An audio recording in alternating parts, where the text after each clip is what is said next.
Welcome to the fight game. This is a very special fight game with our Wu alumnus, Wilberforce University. We're going to talk some boxing. We're going to talk about our list, each one of our lists of the top 10 heavyweights of all time. I want to introduce to you Ivan.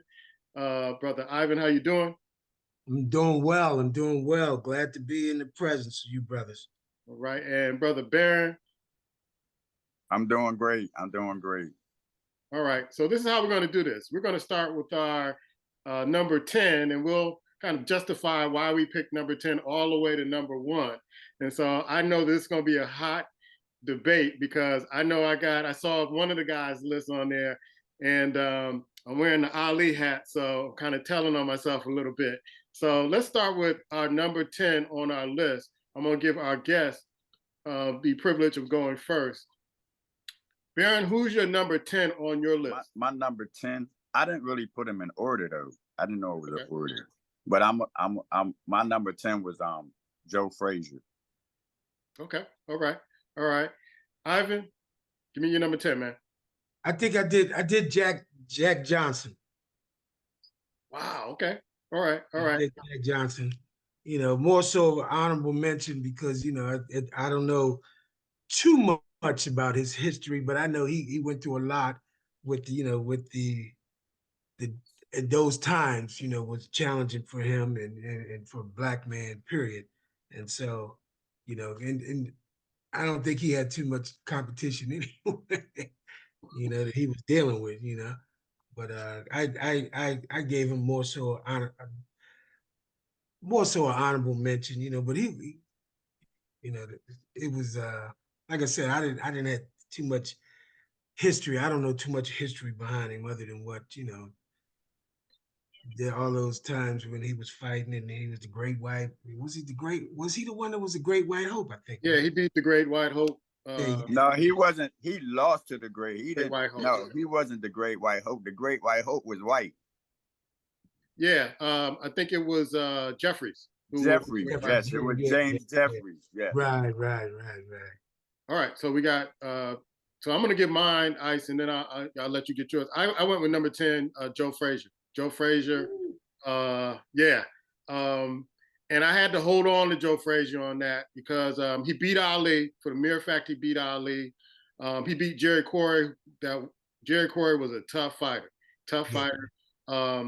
And even though he lost to George Foreman the way he lost to George Foreman, he beat some notable guys. Jimmy Ellis, Buster Mathis. He was holding it down while Ali wasn't the heavyweight champion. And when Ali came back, put him on the ground and kept that title. Ice? Yeah, I'm gonna go with number 10. Now, y'all got something real bizarre, just because of the factor that this man went through hell in a handbasket and he was a tough guy, but nobody got him his love until he ended up having one fight. My number 10 is Sonny Liston, bro. Sonny Liston was cold blooded. I mean, he was kicking butt early on, but then when he lost to Ali, everything changed and everybody saw him differently. But you go back and you look at the record, you look at who he was and how he came up. He was taking care of business. I just don't think he receives any of the the accolades that he deserves. So my number 10 is Sonny Liston. All right, let's go to number 9. Let's switch it up, Ivan. Number 9, I went with Rocky Marciano, and just tried to be a little bit more biased on the racial tip, but I gave him some props, for his undefeated record, 49-0. I forget the number of KOs he had, but they always compared a lot of our black fighters and their undefeated titles. And if you could beat Rocky Marciano's title, get close to his title before he retired 49-0. So, I gave him number 9. But he didn't retire though. Huh? He didn't retire? No, I think he got killed in a plane crash. That ended his career. Okay, that lets you know how much I knew about it. Because I mean, I didn't really think that. I don't know. It just. I forgot about that too. Yeah, but I gave Marciano only because of his record prior to that. But I didn't. just to be honorable. You know, I gave, like I said, my last two were honorable mentions. So, you know, I should have put Joe Frazier on there though. Rocky Marciano had 43 knockouts. He was 49-0, six title defenses. So I'm gonna go to Ice, and then we'll go to Barry. Ice. Number 9 is for me Gene Tunney, man. Okay. Gene Tunney's number 9. Gene Tunney, think about his record was really nice, and the fact that this is a guy that beat Jack Dempsey twice, bro. And a lot of people tell you Jack Dempsey was almost unstoppable. Yeah. So the fact that he beat Jack Dempsey twice, you got to be on that list, bro. Number 9 for me. How long did he last though? Because I like Ivan. Ivan kind of went with the longevity thing. Yeah. You know, because you can have some flash in the pans, you know, especially, you know, at the heavyweight spot where it's just like, you know, one hit and you know, and you out of there, you know. Styles make fights sometimes, you know, and with back in them days with heavyweights, you know, the style made a big difference, you know, because they were in there fighting, you know. So, you know, how do you have any information on how long Gene Tunney? He was world champion from 1919 to 1926. That's about 7 years. And so he beat Jess Willard, Tommy Gibson, Georges Carpenter, Louis Frapro. So he held the title for a long time. 53 wins, 6 losses, 8 draws. The Manasseh Mauler. Yeah, the Manasseh Mauler. Yeah. So he was a big guy, wasn't he? Yeah. I thought. Yeah. So that longevity there for me, the +2 Dempsey twice, bruh. You know, people don't understand. I couldn't put him in the top 10, but you think about, I always think about Jerry Corey, man. Jerry Corey lost 9 fights, bruh. And he lost to Ali and Frazier like twice. Yeah. And beat a guy like Floyd Patterson, even though he's older. Certain guys just never got the love. You just came at the wrong time. And I think certain guys come at the wrong time when it's a lot of competition. Yeah. I'm gonna go and pick mine. I had to put Mike Tyson on there because I remember asking my dad who is the hardest hitter, Mike Tyson or Sonny Liston. And he was like, oh, by far Mike Tyson. And even though people say he didn't fight too many great fighters in his era, he beat Larry Holmes, he beat Michael Spinks, who was undefeated at that particular time. Donovan Ruddock, he beat Frank Bruno. He was one of the most intimidating and biggest figures in heavyweight boxing, and he was like cut from a different era. And I think that's why I don't think people came close to him before he went to prison and all the other stuff. So that's my number 9. You know, I just want to kind of like put a premise on like some of my picks is like, you know, some like it wasn't just always this boxing that I was considering. You know, I was looking at like the social climate, a lot like, like with Jack Johnson, like all the things that he went through, you know, to get to that point. You know, you had Ali went through all that and the thing that made Joe Frazier really put him on the map where Ali is, because if it wasn't for Joe Frazier, he the one kind of went back and co-signed for him to come back to fight again. You know, a lot of people didn't know that. You know, so it was a lot of the social climate, you know, that I looked at. Like we talk about Floyd today, because Floyd gonna say undefeated, he made more money than everybody, but he ain't make any significant difference in society. You know what I'm saying? Other than making somebody think if they get hit in the head, they're gonna get $10 million. That's my opinion. You know, so you know, I just was considering like the social climate at the time and all, you know, all the other ramifications that came in to those things. Okay. And who's your number 9? Jack Dempsey. Okay. Cool. Yeah, Jack Dempsey. You know, he had, you know, some pretty significant fights. You know,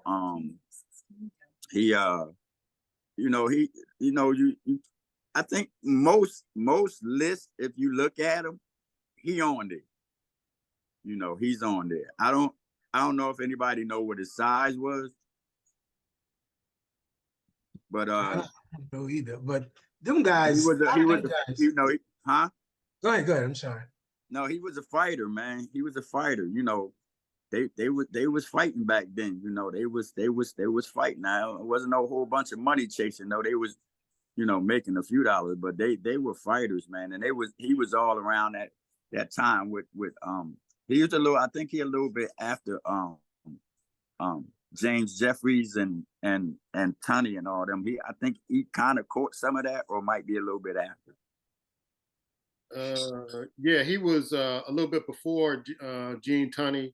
Oh, he was before. Okay. Yeah, he was before Gene Tunney, and I believe he was before Joe Louis. Yeah. He came after Jack Johnson, actually. Where was Gene Tunney? You said he was before Gene Tunney. Gene Tunney was in the era. He was heavyweight champion in 1926 to 1928. He only had it for like maybe 3 years. So Dempsey came after him. Dempsey came right along. He beat Dempsey. Gene Tunney beat Dempsey like twice in 1926 and 1927. Okay. Yeah. Okay. Right. So I'm gonna stay with you, Baron, on your number 8 fighter. 8. Yes. Was Lennox Lewis. Lennox Lewis? Okay. Yeah, Lennox Lewis. Yeah. Like the fact that he lost and came back and won the titles back. He lost to what's his name? Rockman, right? Yeah, and Rockman. Yeah, he lost. He only had 2 losses, and he didn't stay in the game too long. He lost. He got knocked out by Hasim Rahman, and then he got knocked out by Oliver McCall. Then he came back on the rematch with Oliver. But he beat both of them. He beat both of them on rematch. Yeah, he sure did. Right. Yeah. And he was like, coming from over, in the UK, where we wasn't really like big on UK. And, a lot of people back then, they didn't like him because, he was arrogant, the way, how we are when they got a little accent, we don't go for that. So, he kind of like not any, and he came over and was with, he was with Emmanuel Stewart, right? Yeah. Right. So, he came in and locked in over here, man. And like, hey, man, like to this day, he was on HBO boxing. Mm-hmm. Yeah. Right. So, he knocked down a lot of doors for them guys coming from overseas, coming from UK and stuff like that. I agree. He was significant. All right, Ice, what's your number 8? Man, I've been bouncing around. I had one dude, then I scratched him off. And it's hard not to give this dude his love, even though I think he came at a time where just wasn't no damn competition. It wasn't his fault, but you do what you do.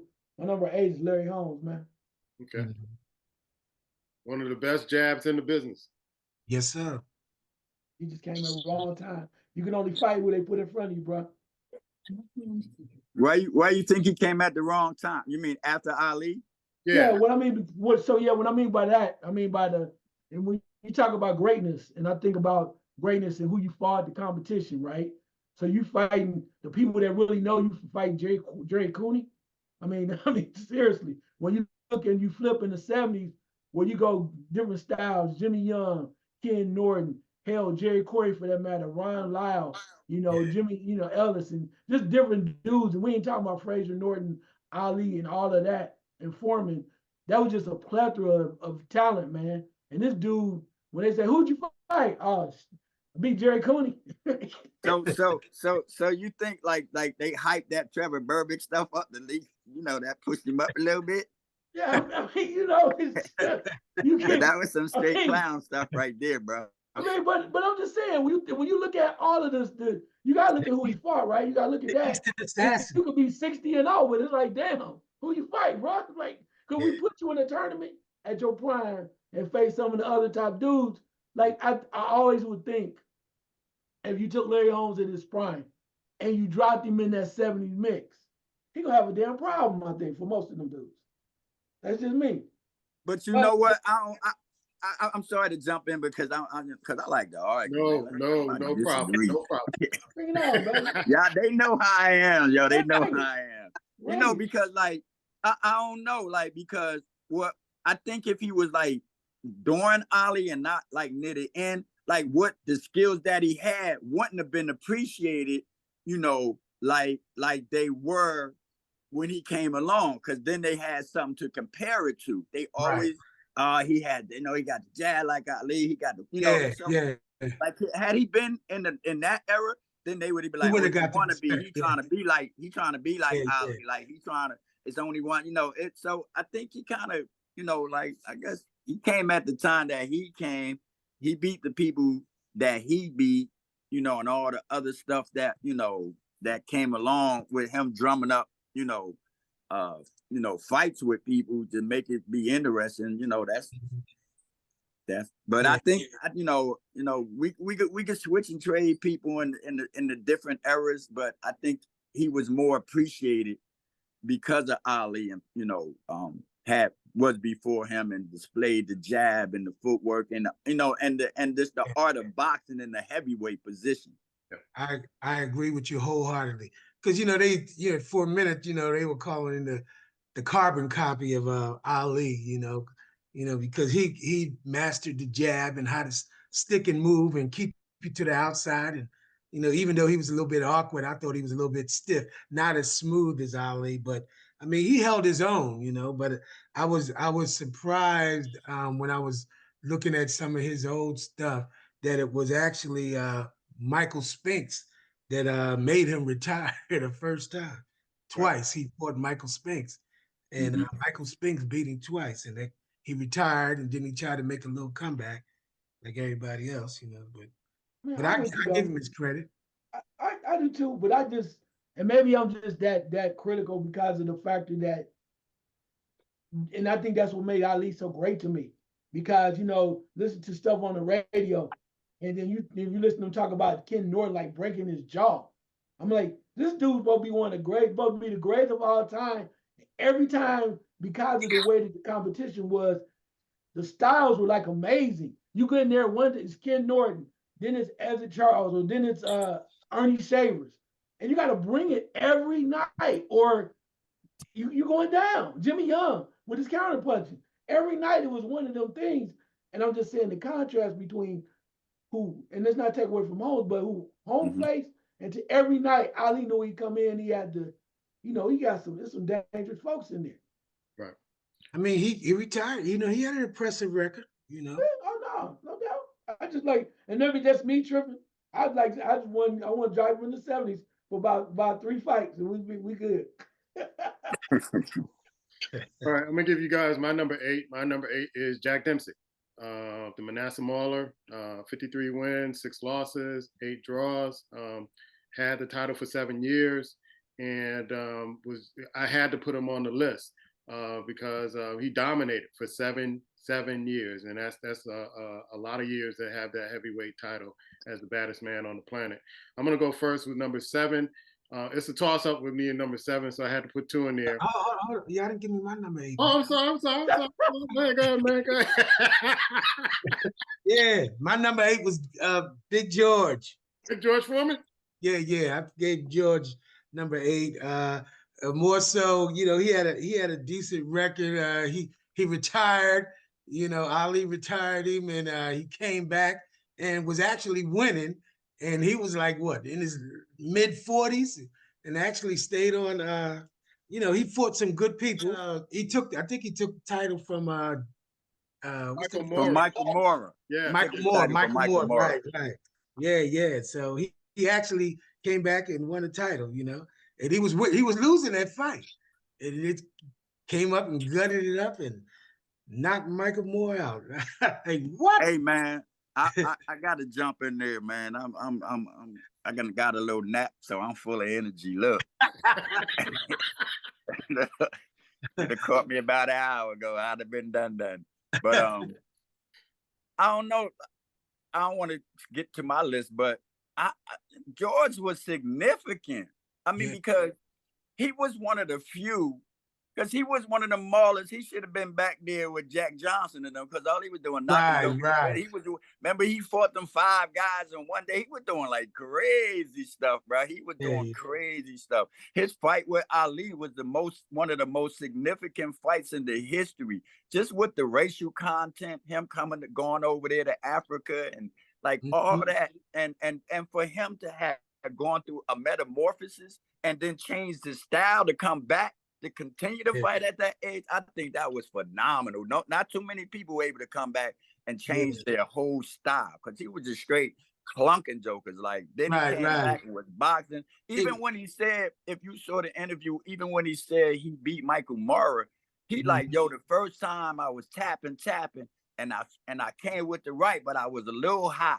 I said, I gotta lower it a little bit. So he started thinking and learning how to box, actually. Before, he was just boom, boom, boom, boom. Right. He was beating him with collard greens, man. Oh my God. George wasn't he wasn't no boxer. You know, he was a slugger. And he hit you with them arms just like the normal person thighs. Jeez. He was knocking them out. I mean, he fought Ken Norton, Joe Frazier. They couldn't hang with him. People was actually scared of him. Yeah. And they was running from that. They didn't pick Ali to beat him, you know. Yeah, so let me ask y'all this here. Let me ask y'all this. Dude, the George Foreman and Joe Frazier, was that fight worse than Mike Tyson and Joe Frazier Jr. and Marvis? I think so. I don't know. God done. He got into the corner. Yeah, he had him skipping. They both went skipping. Yeah. Bruh. Like father, like son, boy. Yo, I guess he had him skipping Marvis for a long time. Marvis could talk about, man, don't say not the way you got that. I guess he can come back in the house now. Now you know how I feel, yeah, boy, that was crazy. All right, let's move to number 7. Number 7 for me is I had a toss up. I couldn't leave Gene Tunney out. So it's a toss up between the Fighting Marine and the Cincinnati Cobra. Ezra Charles, 25 losses, one heavyweight champion 1950, 1951. Well, you threw that one in there. That's a nice one. Yeah, that's a good one. Yeah. Joe Walcott twice, beat Joe Louis. So, I mean, I couldn't leave him out. And then Gene Tunney, 65 wins, 1 loss, beat Jack Dempsey twice. Couldn't leave him out. I think Ice gave up a lot of his stats and who he beat. So that's my number 1. Baron, number 7, both of those guys. Baron, who is your number 7? James Jeffries. Nice.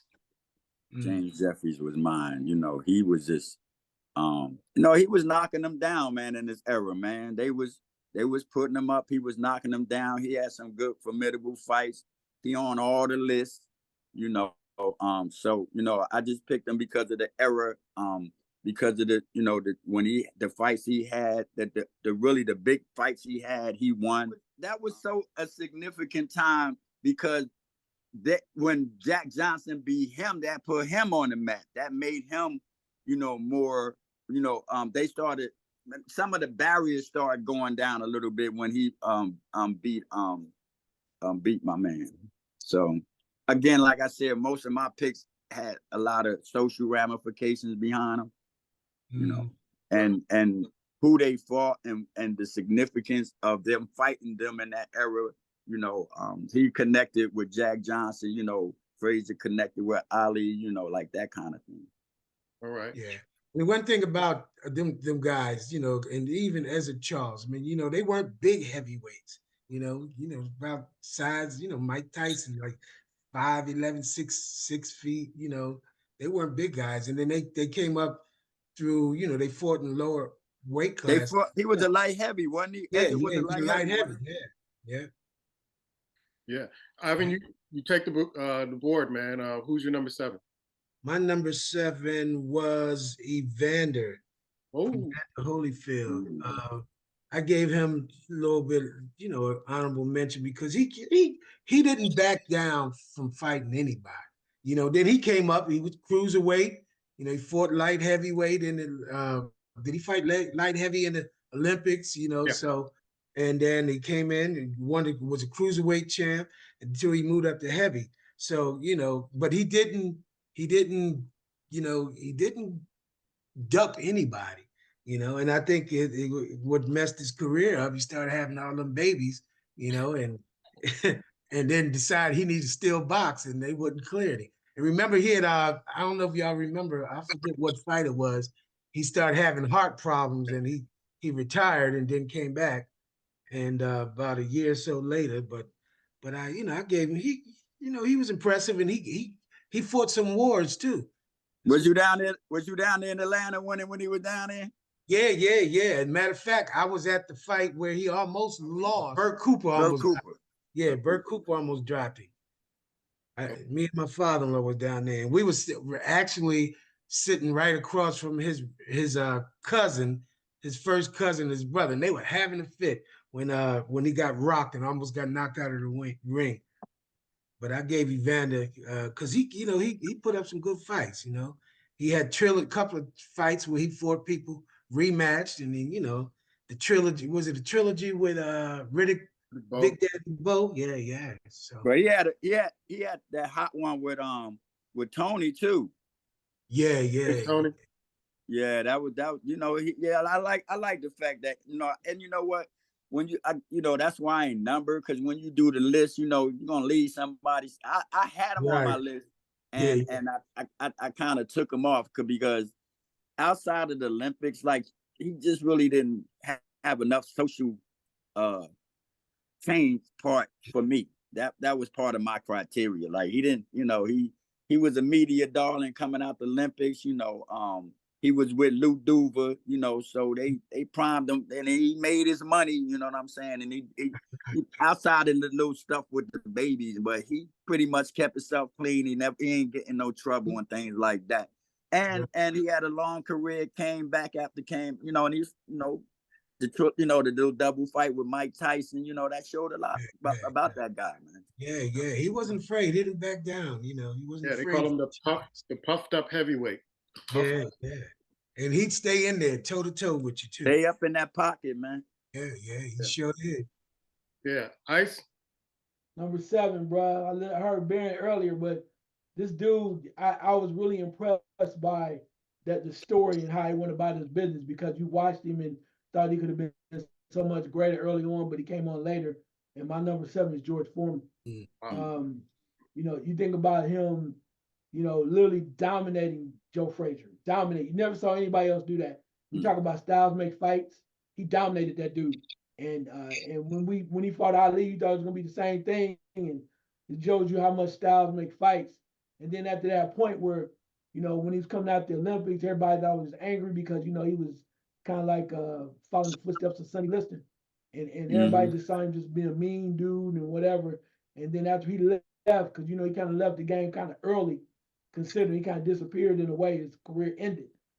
But then when he decided to come back, he said one of the main things that changed his mind when he wanted to come back was he watched Ali.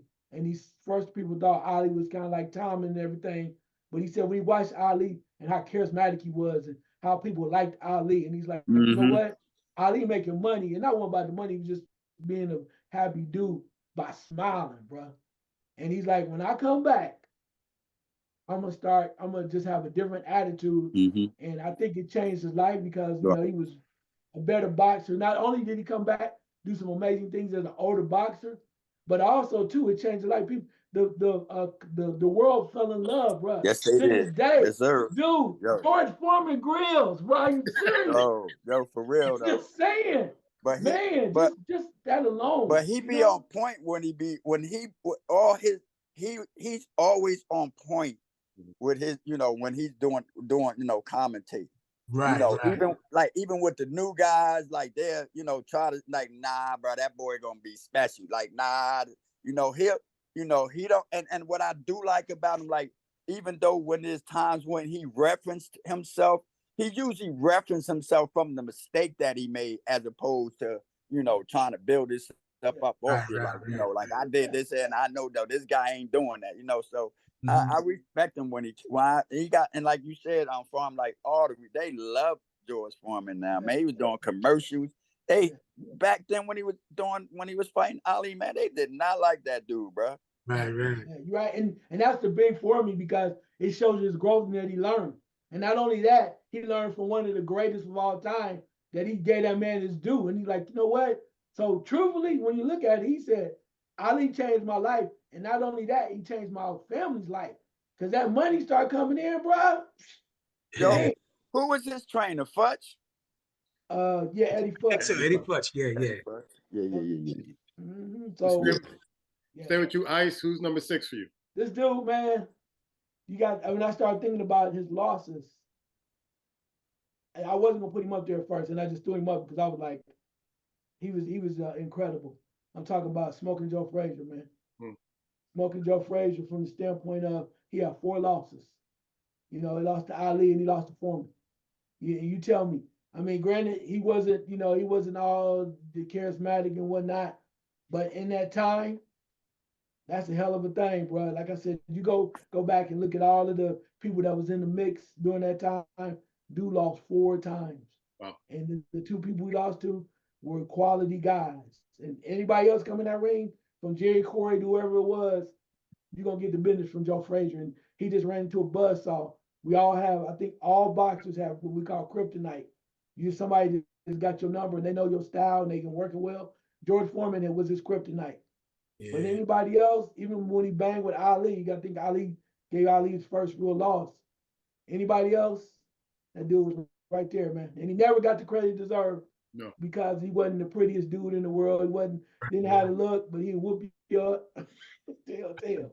Well, you know that Ali killed him in the media too. You know what I'm saying? Ali, Yeah. even though I mean everybody that box know about that, they come that Philly fighter, man. He come, man. Come on, man. Back then, but if you did, it was a lot of jokers down in Philly, man. That was it. You know what I'm saying? That was it.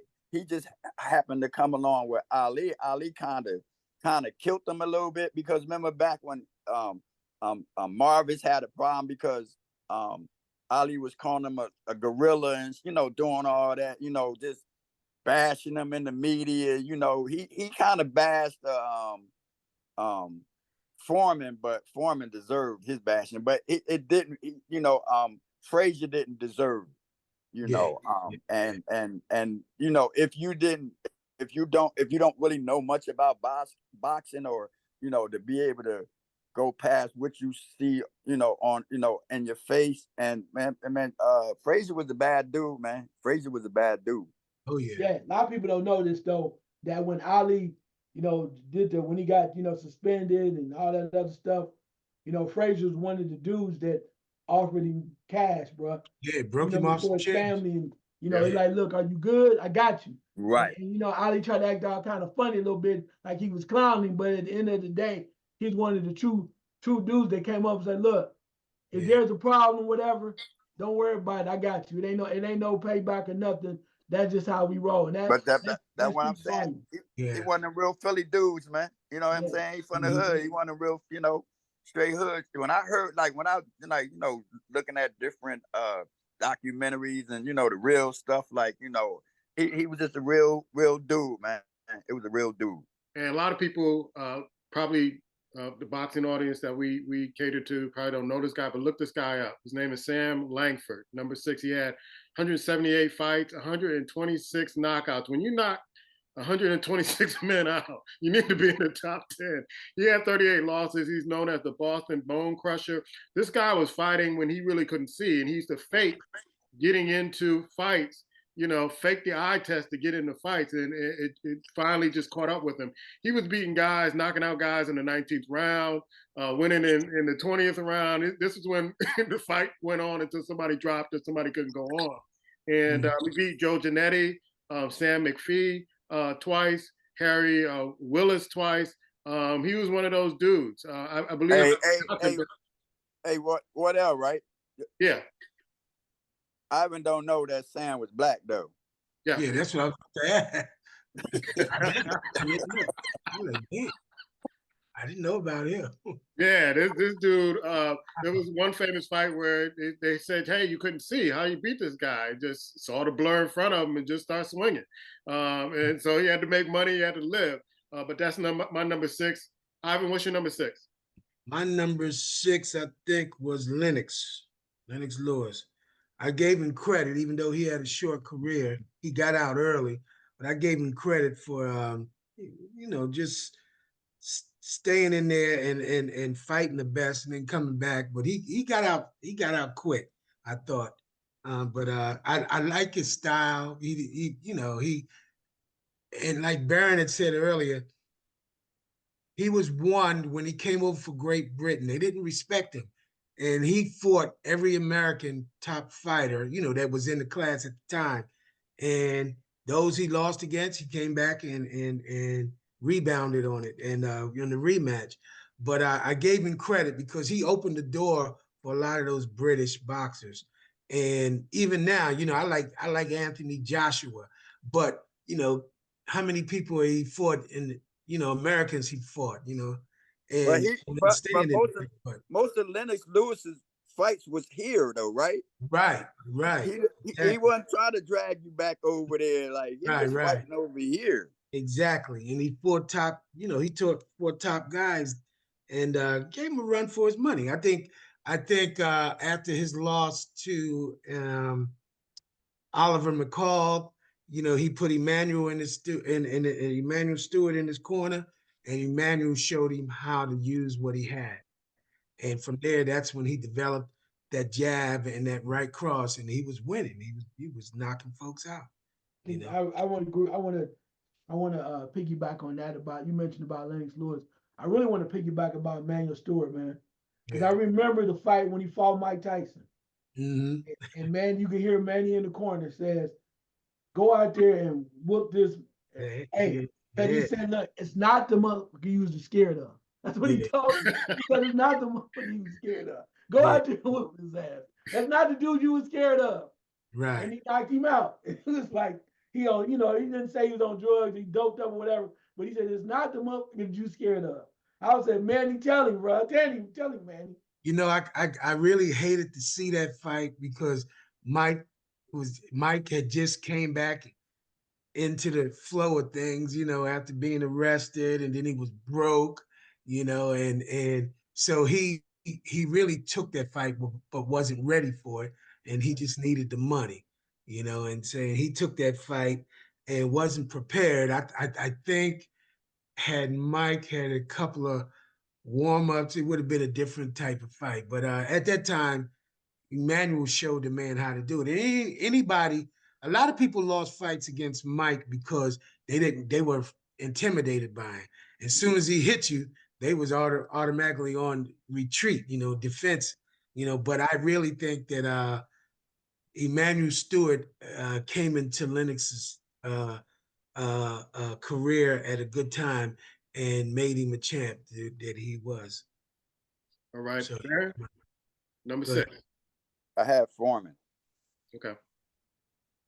So enough, I think I enough said, George, just for him that making that transition, man, boxing is a hard sport to change your style, and the ones that do, usually last the longest, Ali just went the other way. He went from not getting hit to getting hit. Now, I ain't talking about that kind of change, but the ones that are able to make those kind of transitions as they get older, kind of, even somebody like what's his name? Bernard Hopkins, I kind of put him on that kind of, continuing to fight, change his styles, be more cerebral, with his approach. I didn't realize how smart George Foreman was. And like I saw some film and on, they were talking about eating and watching this and being mindful. It had nothing to do with boxing. It was like a whole bunch of other stuff that they had to take and start focusing on in order for their longevity. And I said, and I'm looking at that for myself, how significant as, getting older, well into my 60s, you got somebody that's out there fighting and get donged in the head talking about how he eat right, how he do this here and how he do that. So, I think it's significant. Yeah, and I really think we still can get that on too.